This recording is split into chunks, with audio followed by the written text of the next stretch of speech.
عزیزان محترم، ہمارے اگلے مقرر جو ہیں یہ پیما کے انتہائی مہربان ساتھی اور مربی ہیں۔ جب بھی پیما کے ساتھیوں نے کسی بھی جگہ انہیں دعوت دی یہ وہاں پہنچتے ہیں، اور مجھے بڑا فخر ہے کہ کئی سالوں سے تواتر کے ساتھ پشاور میڈیکل کالج کے طلبہ کو بھی لیکچر دینے کے لیے اسلام آباد سے تشریف لاتے ہیں۔ انہوں نے اقبالیات اور عربی ادب میں کام کیا ہے اور کمپیریٹیو لٹریچر پہ ان کی پی ایچ ڈی ہے، اور میں گزارش کروں گا ان سے کہ وہ تشریف لائیں اور اپنے خطاب کا آغاز کریں۔ جناب محترم ڈاکٹر حبیب الرحمان عاصم صاحب۔ السلام علیکم ورحمۃ اللہ وبرکاتہ۔ یا رب لک الحمد کما ینبغی لجلال وجہک وعظیم سلطانک۔ اللہم صل علی سیدنا و مولانا محمد وعلی آل سیدنا و مولانا محمد وبارک وسلم علیہ۔ سامعین محترم، اس مختصر وقت میں مجھے جناب رسول اللہ صلی اللہ علیہ وسلم کے حوالے سے کہ آپ راہبر و رہنما ہیں، کچھ گزارشات رکھنی ہیں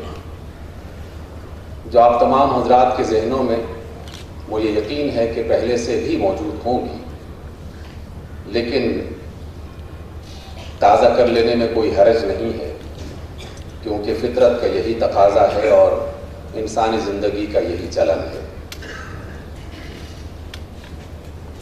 یہ نعرہ تو ہم ایک طویل عرصے سے لگا رہے ہیں کہ راہبر و رہنما مصطفیٰ،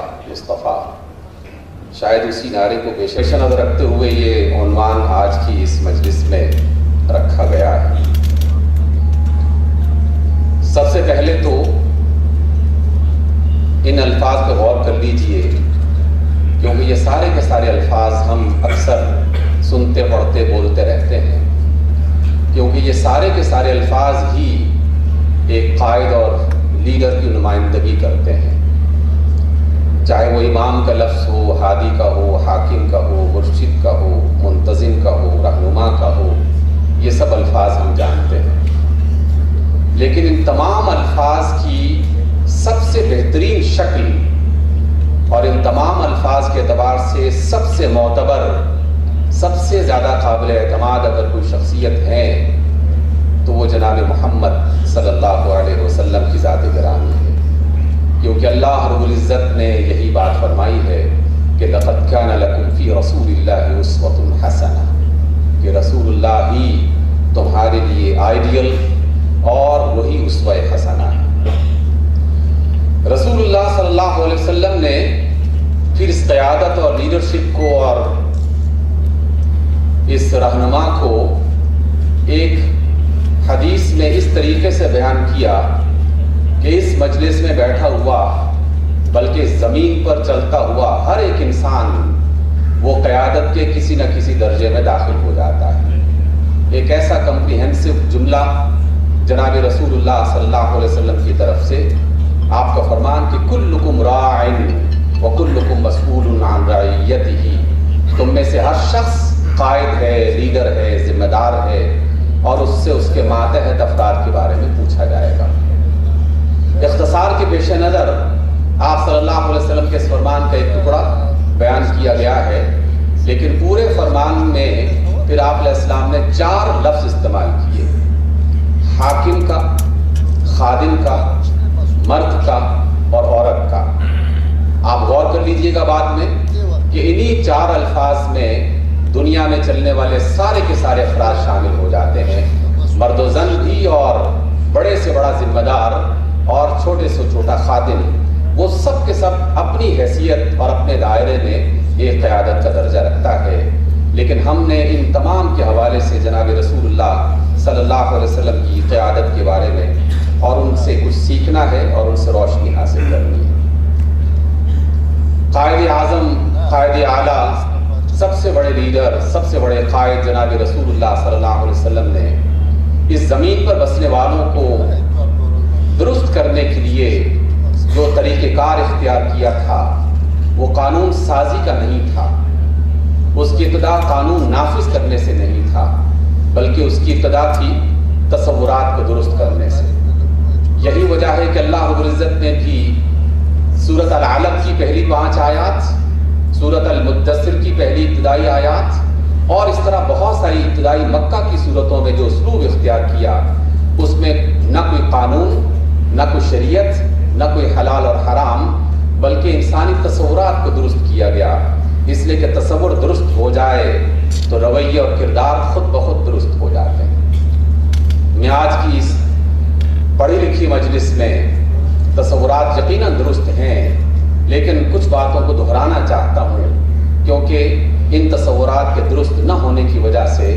ہمارے رویوں میں وہ تبدیلی نہیں آتی یا نہیں آ رہی جو کہ ہونی چاہیے یا جو آنی چاہیے۔ آئیے چھوٹے چھوٹے الفاظ مختصر انداز میں آپ کی خدمت میں پیش کرتا ہوں۔ اللہ رب العزت نے یہی طریقہ اختیار کیا تھا، شعور اور آگہی، کیونکہ تبدیلی کی بنیاد ہے۔ سورۃ العلق کی پہلی آیات کا ایک حصہ پڑھو، غور کرو اپنے رب کے نام سے جس نے تخلیق کیا، اور پھر ایک اور سورت میں سے قرآن مجید کی ایک بہت بڑی آیت، ان فی خلق السماوات والارض واختلاف اللیل والنہار، اور اس میں لآیات لأولی الالباب، اس کا خلاصہ یہ ہے کہ عقل والے جو ہیں وہ اللہ کا ذکر کرتے ہیں، اور اللہ کا ذکر کس طرح کرتے ہیں؟ خلق خدا پہ غور کرتے ہیں، اور خلق خدا پر غور کرنے کی بنیاد پر وہ اپنے شعور اور آگہی کو درست کرتے ہیں، اور ان کے ذریعے سے ان کا کردار، ان کا رویہ اور ان کی شخصیت میں خود بخود تبدیلی آنا شروع ہو جاتی ہے۔ آئیے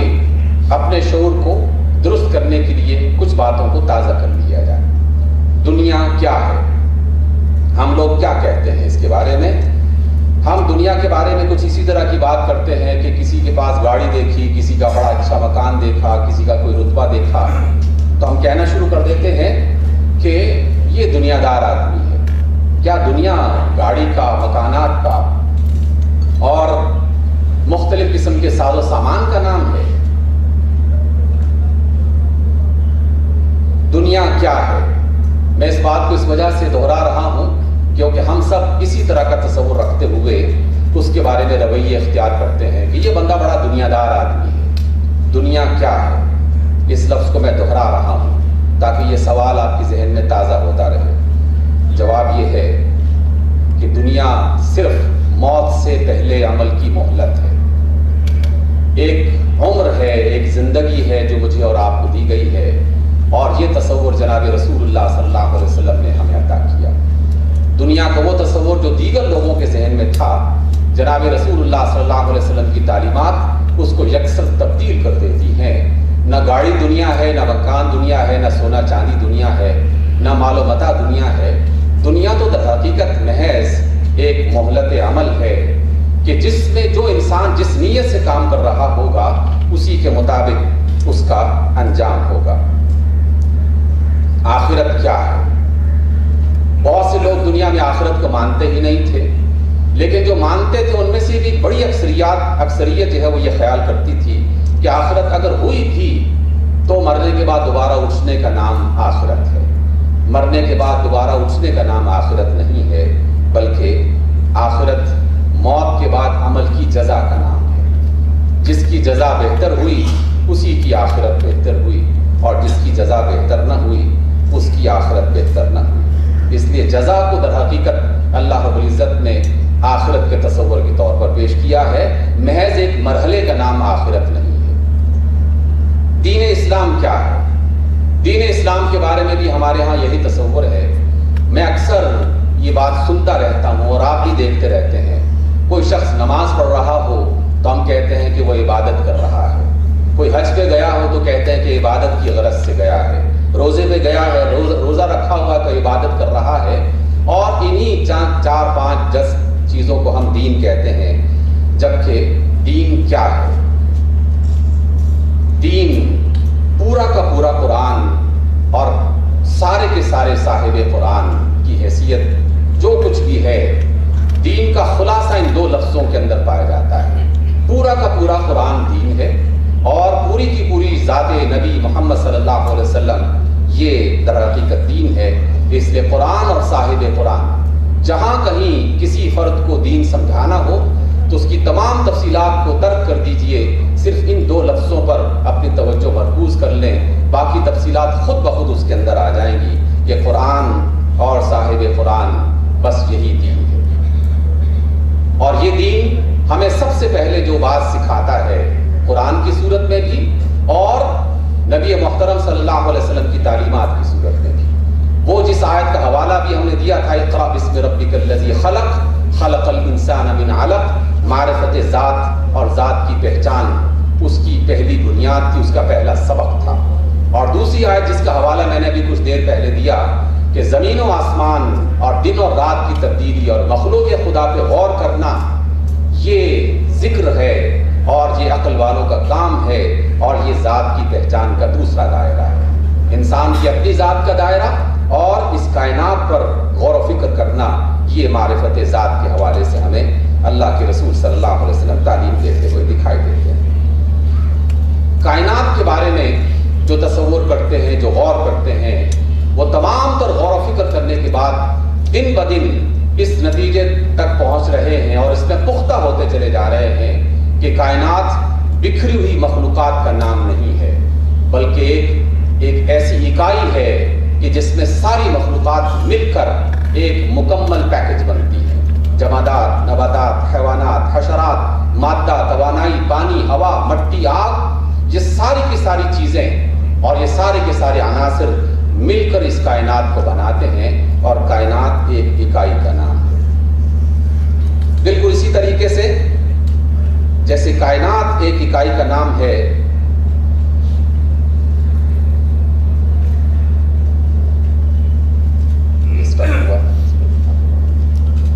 اسی طرح انسان بھی ایک مکمل پیکج ہے۔ انسان بھی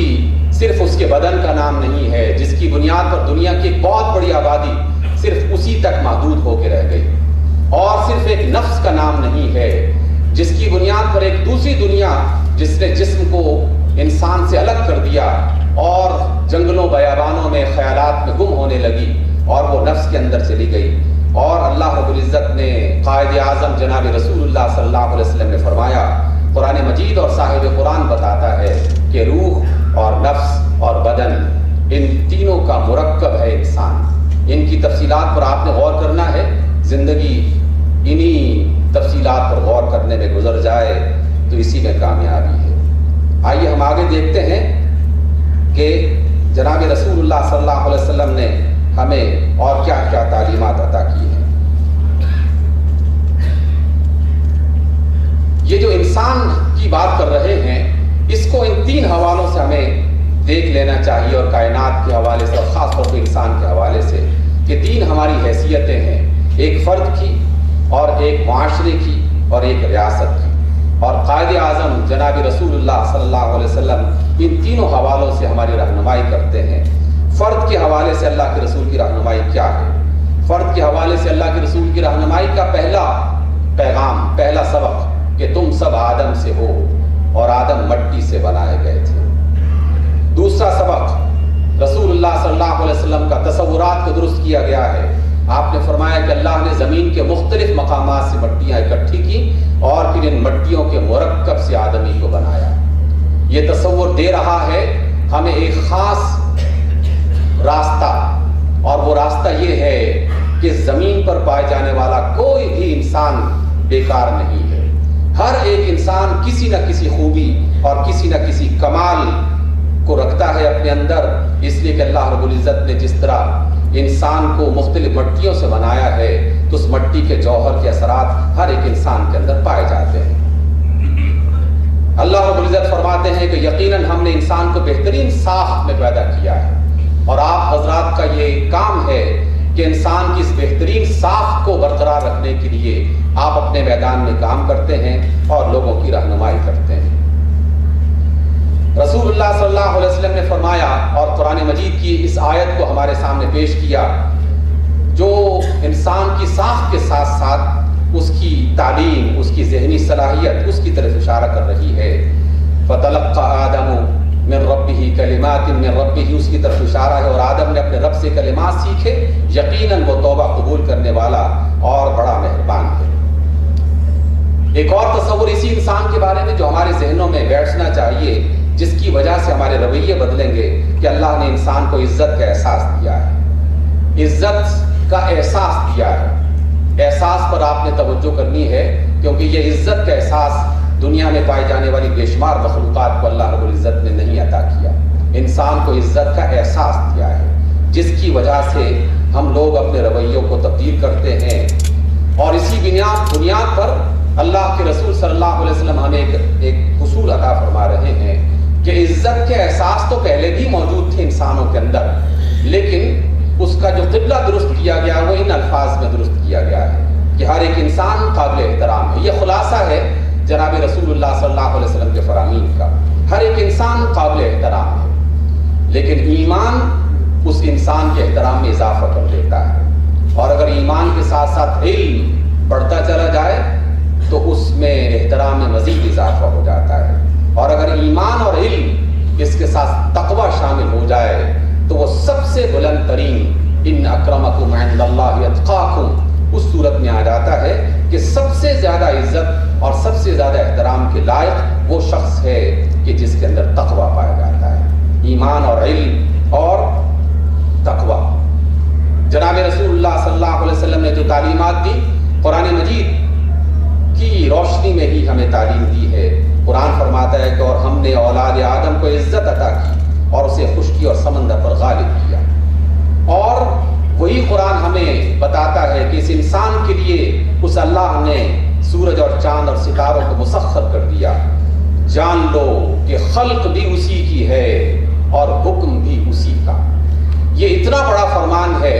اس کو دوبارہ سے یاد کر لیجئے، میں اس کو دوبارہ سے دوہرا دیتا ہوں کہ جان لو کہ خلق بھی اسی کی ہے اور حکم بھی اسی کا۔ بابرکت ہے اللہ، جہانوں کا رب ہے، جب کائنات اس کی، مخلوق اس کی، تو پھر حکم بھی اسی کا چلنا چاہیے، اور اسی کے لیے جناب رسول اللہ صلی اللہ علیہ وسلم کو اس زمین پر بھیجا گیا تھا۔ پھر اللہ کے رسول نے قرآن کی صورت میں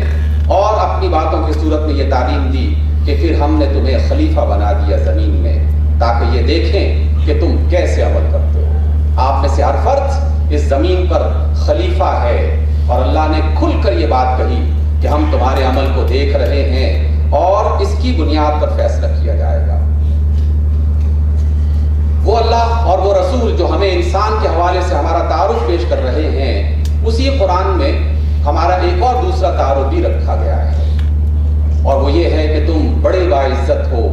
تم احسن تقویم میں پیدا کیے گئے ہو، تمہارے لیے کائنات کو مسخر کر دیا گیا ہے، لیکن جان لو تمہارے اندر کچھ کمزوریاں بھی پائی جاتی ہیں، اس کا بھی خیال رکھنا۔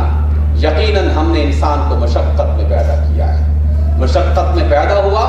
مشقت میں رہے گا، اور مشقت کی حالت ہی میں اٹھایا جائے گا۔ یہ اس کی زندگی کا ایک حصہ ہے، ایسا حصہ جو کبھی اس سے الگ نہیں ہو سکتا۔ مشقت سے اس والی آیت سے ایک اور بات بھی بہت سارے مفسرین نے بیان کی ہے کہ انسان کو کامیابیوں کے لیے مشقت اٹھانی ہی پڑتی ہے، اور جو مشقتوں سے گریز کرتے ہیں کامیابیوں سے وہ گریز کرتے ہیں۔ اللہ فرماتے ہیں اور انسان کمزور تخلیق کیا گیا ہے۔ آپ سے زیادہ بہتر کون جان سکتا ہے کہ بڑے بڑے طاقتور، بڑے بڑے بااختیار، بڑے بڑے صاحب علم معمولی سی تکلیف کی بنیاد پر کس قدر کمزور پڑ جاتے ہیں، اور کس قدر ڈاکٹرز کے سامنے اپنی تمام تر شخصیات کو فراموش کرتے ہوئے دراز ہو جاتے ہیں، اور آپ اس کے ساتھ جو کرنا چاہتے ہیں وہ کر گزرتے ہیں۔ اور انسان جلد باز ہے، پریشان ہو جاتا ہے، بارش ذرا تیز ہو گئی تب پریشان ہو گیا، بارش نہ ہوئی تب بھی پریشان ہوتا رہا ہے، اور انسان جلد باز ہے۔ اسے انسان کو کمزوریوں کا احساس دلایا گیا ہے تاکہ اسے پتہ چلے کہ اس کے اندر یہ والی خامیاں اور کمزوریاں پائی جاتی ہیں۔ جب پائی جاتی ہیں تو پھر یقیناً اس کا تدارک بھی کر سکتا ہے، بالکل اس طرح جیسے آپ مریض کو اس کے مرض سے آگاہ کرتے ہیں تاکہ وہ اپنے مرض کا علاج کر سکے۔ اللہ اور اس کے رسول صلی اللہ علیہ وسلم ہمیں ہماری کمزوریوں سے آگاہ کر رہے ہیں تاکہ ہم اس کا تدارک کر سکیں۔ اور انسان اکثر چیزوں میں جھگڑتا ہے، یہ بھی ہمارے اندر کمزوری پائی جاتی ہے، اور اللہ نے انسان کو اپنا مقام اور اپنی کمزوریوں کو سامنے رکھ کر اپنی ذمہ داری پوری کرنے کے لیے آنکھیں، کان اور سمجھ بوجھ کے لیے دل عطا کیا ہے۔ اور اللہ رب العزت فرماتے ہیں کہ ہم نے بہت سے جن اور انسان جہنم میں اس لیے ڈال دیے کہ ان کے دل تھے لیکن ان سے سمجھنے کا کام نہیں لیتے تھے، ان کی آنکھیں تھیں لیکن وہ دیکھنے کا کام نہیں لیتے تھے، ان کے کان تھے لیکن وہ سننے کا کام نہیں لیتے تھے، وہ جانوروں کی طرح ہیں بلکہ ان سے بھی گئے گزرے، وہ لوگ غفلت میں تھے۔ معاشرے کے لیے یہی ایک حدیث کافی ہے معاشرے کو درست کرنے کے لیے، فرد کو بھی اور معاشرے کو بھی، آپ دونوں ساتھ چلیں گے کہ تم میں سے کوئی شخص اس وقت تک مومن نہیں ہو سکتا جب تک اپنے بھائی کے لیے وہی پسند نہ کرے جو وہ اپنے لیے کرتا ہے۔ یہ حدیث آپ نے بھی سینکڑوں بار پڑھی اور سنی، لیکن عمل کرنا اتنا آسان نہیں ہے۔ آپ سر جھکا کے اپنے گریبان میں جب غور کریں گے تو اندازہ ہوگا کہ ہم اپنے بھائیوں کے لیے وہ پسند نہیں کرتے عام طور پر جو ہم اپنے لیے پسند کرتے ہیں، اور ہم اپنے بھائیوں کے لیے اپنے سے کمتر چیزوں کو عام طور پر زیادہ پسند کرتے ہیں، جبکہ رسول اللہ صلی اللہ علیہ وسلم نے فرمایا کہ مثالی معاشرہ جو ہے اسی صورت میں ہو سکتا ہے کہ جب اس میں رہنے والا ہر فرد اور خاص طور پر مسلمان اور اس سے بھی زیادہ عالم پڑھا لکھا اور اس سے بھی زیادہ کہ جسے دین کا شعور مل چکا ہو،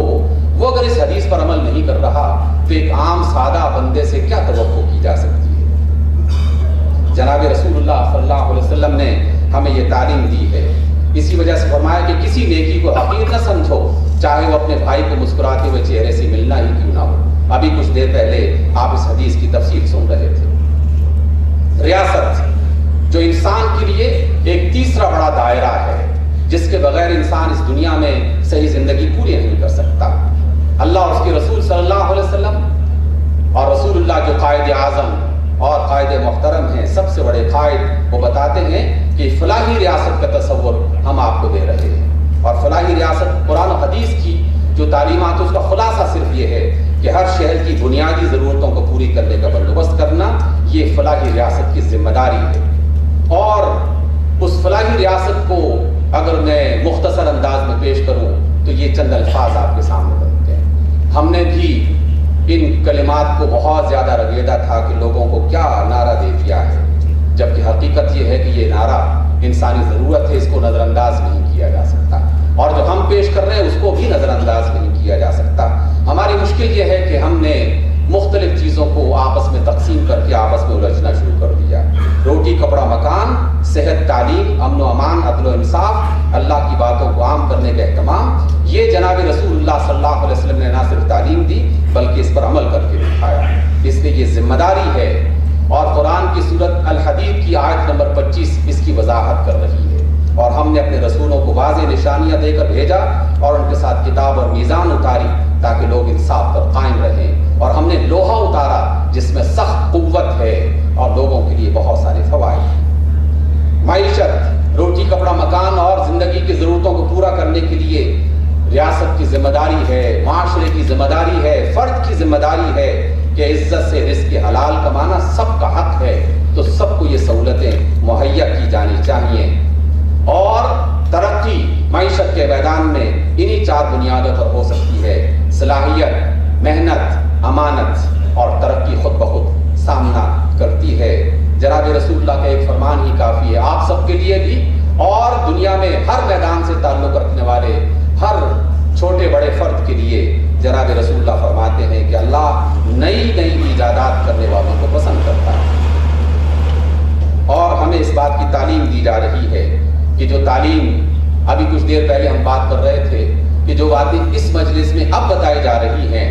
اگر یہ ہمارے نظام تعلیم کا حصہ ہوتی اور پہلی جماعت سے لے کر FSC تک ان تمام باتوں کو پورے مفصل انداز میں قرآن کی آیات اور نبی صلی اللہ علیہ وسلم کی سیرت اور احادیث کی صورت میں ہمارے بچوں کے دل و دماغ میں بٹھا دی جاتی تو آج کی مجلس کا موضوع اس سے ذرا مختلف ہوتا،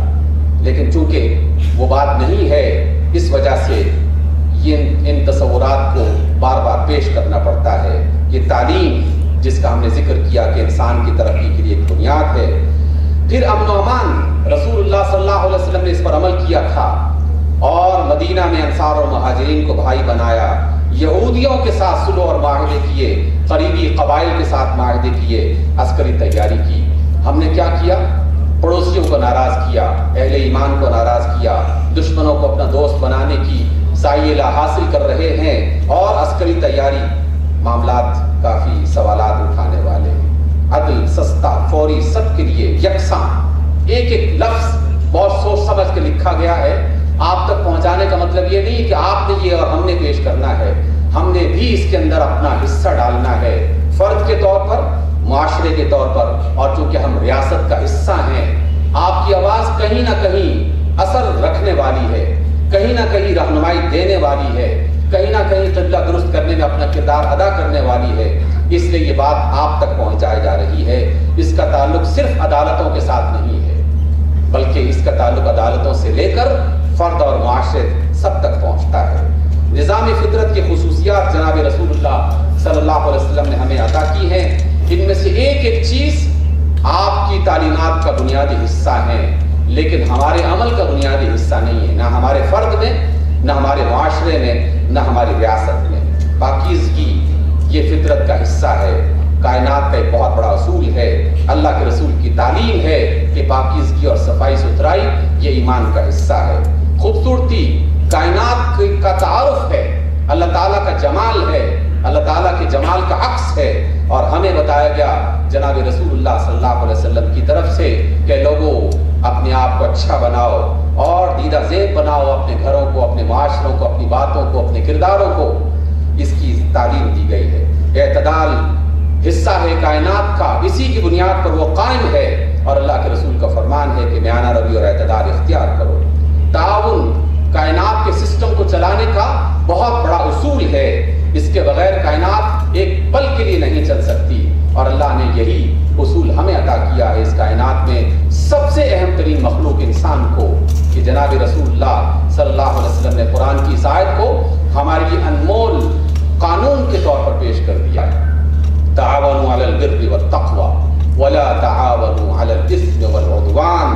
ساری جماعتوں کے ساتھ لین دین، سارے گروہوں کے ساتھ تعلقات توڑنا جوڑنا اسی ایک بنیاد پر قائم کیا جا سکتا ہے کہ تعاونوا علی البر والتقوی ولا تعاونوا علی الاثم والعدوان۔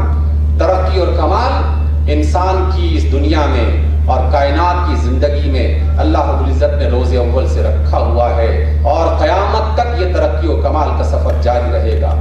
یہ کائنات ابھی ناتمام ہے، شاید یاد ہی آ رہی ہے دمادم صدائے کن فیکون، اسی ترقی اور کمال کی طرف اشارہ کر رہی ہے۔ اس لیے سامعین محترم، میں اپنی بات کو روکتا ہوں اسی نقطے پر، اور صرف یہ 1 منٹ میں الفاظ دہراتے ہوئے 1 منٹ میں رسول اللہ صلی اللہ علیہ وسلم کا جو قائد اعظم، قائد محترم ہیں، سب سے پہلا خطبہ اور سب سے آخری بات، ان الرائد لا یکذب اہلہ، قائد اپنے گھر والوں سے جھوٹ نہیں بولتا۔ جھوٹ چھوڑ دیا جائے، زندگی سنور جائے گی، معاشرہ سنور جائے گا، فرد سنور جائے گا، ریاست بن جائے گی۔ اللہ کے رسول صلی اللہ علیہ وسلم یہی تعلیم دے رہے ہیں، اور انسان مالک نہیں امین ہے، اور یہ ساری باتیں اللہ کے رسول صلی اللہ علیہ وسلم نے ہمیں عطا کی ہیں۔ اور یہ جو آپ کے سامنے سلائیڈز نظر آ رہی ہیں، یہ آپ کے اس بیمہ کے حوالے میں کر دوں گا، اور یہ آپ لوگوں کے نیٹ پہ بھیج بھی سکتے ہیں تاکہ ان سلائیڈز کو غور سے دیکھیں، اور ان میں سے ایک ایک رسول اللہ صلی اللہ علیہ وسلم کی تعلیم پر سوچیں، اور اس کو آگے بڑھانے اور اپنی عمل کی زندگی میں بہتر بنانے کی کوشش کریں۔ آخری بات میں جو کہنا چاہتا ہوں، اور اس پر ہی اپنی بات کو ختم کرتا ہوں، جناب رسول اللہ صلی اللہ علیہ وسلم نے یہ ہمیں تعلیم دی تھی۔ اس بات پر آج کی گفتگو کو ختم کیا جاتا ہے، انجام کار ہی کو دیکھا جائے گا۔ خیرت مندوں سے کیا پوچھوں کہ میری ابتدا کیا ہے، کہ میں اس فکر میں رہتا ہوں میری انتہا کیا ہے، مایوسی کے قریب نہیں جانا۔ اور یہ ہے وہ آخری فرمان جناب رسول اللہ صلی اللہ علیہ وسلم کا۔ اس سے بہتر فرمان مجھے اپنی زندگی میں نہیں مل سکا، اور کسی کتاب میں اس سے بہتر فرمان جو انسان کی مایوسی کو ختم کرنے والا ہو، اور انسان کے عمل کو آگے بڑھانے والا ہو، اور انسان کے اندر انرجی پیدا کرنے والا ہو، اور انسان کی توانائی کو پورے طریقے سے استعمال کرنے والا ہو۔ رسول اللہ فرماتے ہیں کہ اگر خبر ہو کہ قیامت برپا ہونے والی ہے اور تمہارے تمہارے ہاتھ میں ایک کھجور کا پودا لگانے کے لیے ہے تو اسے زمین پر لگا دو. پھل دینا اور لگانا